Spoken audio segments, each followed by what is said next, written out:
But let me just say two things about Mayor Kevin Johnson. I heard about him as he ran, and I heard about him after his election. People were saying there's an amazing leader in Sacramento. I may have been just contemplating running for mayor. And we watched as he began to effectively deal with homelessness in Sacramento. And now we're watching with tremendous appreciation, respect, and admiration as he tackles the thing called education for all children. Mayor Johnson has become one of the foremost leaders in quality education for all children in this nation. And we are so lucky to have him here.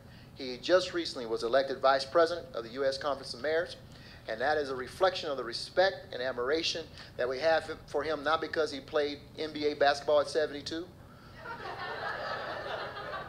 but because he has the courage to step up and say what's right and to put in perspective the priorities of focusing on our children, their literacy, and their achievement challenges before the entire nation. Help me to give a very warm, mile-high welcome to the Honorable Kevin Johnson.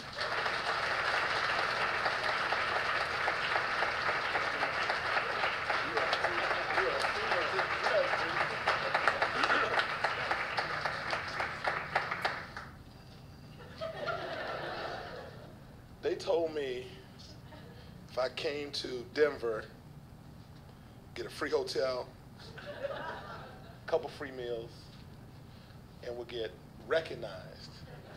I didn't realize I was about to get roasted.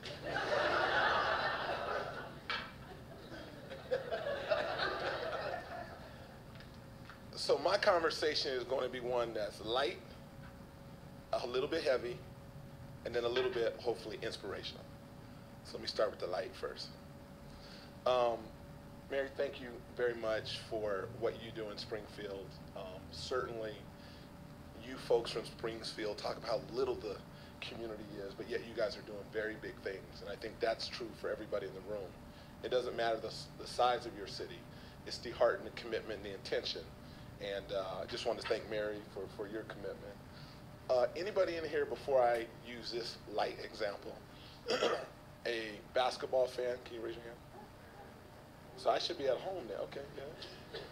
Okay, now no hissing, but anybody here a Miami Heat fan? Couple folks. Okay, that's okay. I knew the hissing was going to start, but nonetheless, they did win the championship, right? They won it, whether you like it or not.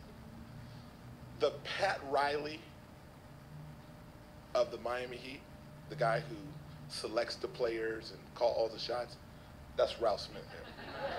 So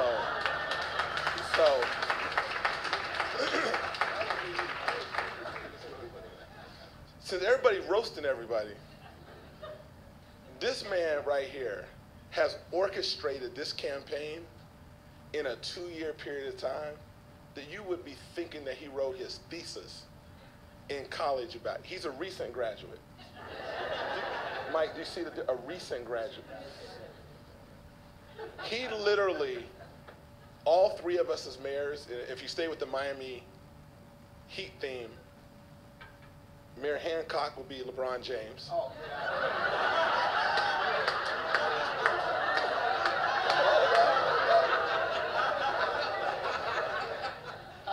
Mayor Tavares would be Dwayne Wade.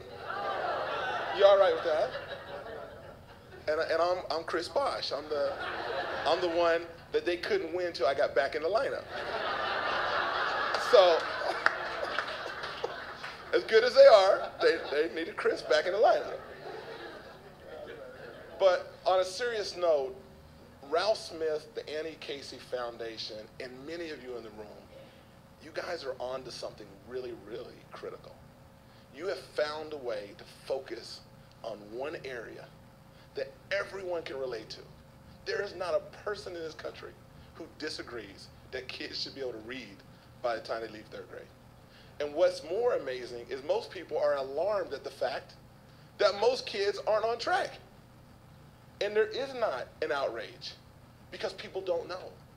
And what this campaign is about is trying to create awareness for all of us, because once you realize that horrific fact, everybody's going to figure out, like, what can we do to make a difference and change the trajectory of kids? So if you wouldn't mind, can you give Ralph just a round of applause for his leadership?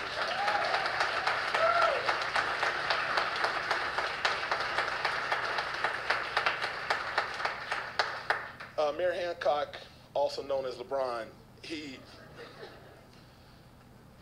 we talk about him all over the country because he doesn't just get education, he gets the whole gamut of how important cities are in metropolitan areas and how you have to prioritize jobs and economic development and public safety and a host of other issues. And he gets it. He gets it in a real way. And for those of you who are from Colorado, can you raise your hand? Yeah, you guys have a treat having this mayor at this time in Denver, because he's not a leader just as a city and county jurisdiction.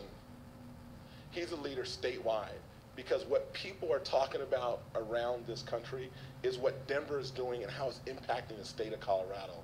So thank you so much for hosting us. Let's give Mayor Hancock another round of applause.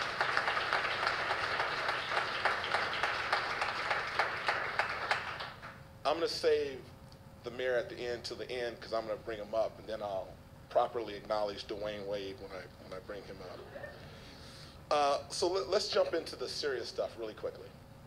This campaign, as Ralph talked about, we were able to get 124 cities on board, 30 some odd states participating, 350 dang near school districts, impacting 8 million kids.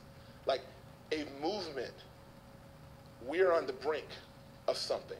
And you can't just do it for 1 year. You can't just do it for 2 years. That's why this campaign started out as a goal to try to do something by 2020. And I think all of us have subscribed to that in a real way. The important thing, we as mayors, we realize as we try to move our cities forward, the simple fact is this: you cannot have a great city without great public schools. It doesn't matter what else is going on. And every outcome that we'd want to be able to celebrate as a mayor is somehow going to be connected to education. And every challenge, dropout, crime, unskilled labor force, it all still goes back. The most vexing problems in our city are going to be connected to education.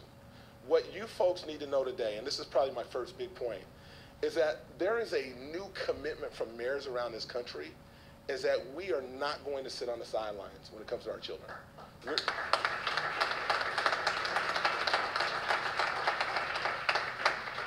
It's not in our job descriptions, but those are still our children. And if the system is working, then great, how can we be helpful? And in most cases, the system is not working, we're going to insert ourselves. And it's happening around the country, not just in these 3 cities. There are mayors all over the country for the first time that are saying, I want to be fully engaged in the public system in my city. You have not seen this before in this country, I'm telling you. And you're going to follow what I'm saying over the next year or 2 or 3. You're going to see more and more, not just mayors of New York and Chicago. We always talk about the mayors in those big cities. You're having mayors in smaller cities and even smaller cities than the ones we represent. There's mayors collectively all over the country who are saying, we want to be a part of this. And that's how you get 124 cities that are part of this, network here in a real way. So that's kind of just my first general thought that I wanted to kind of get out for folks, is that mayors are fully committed to this. What did I do in Sacramento and how did I get there? Believe it or not, about 2 years ago, at my State of the City,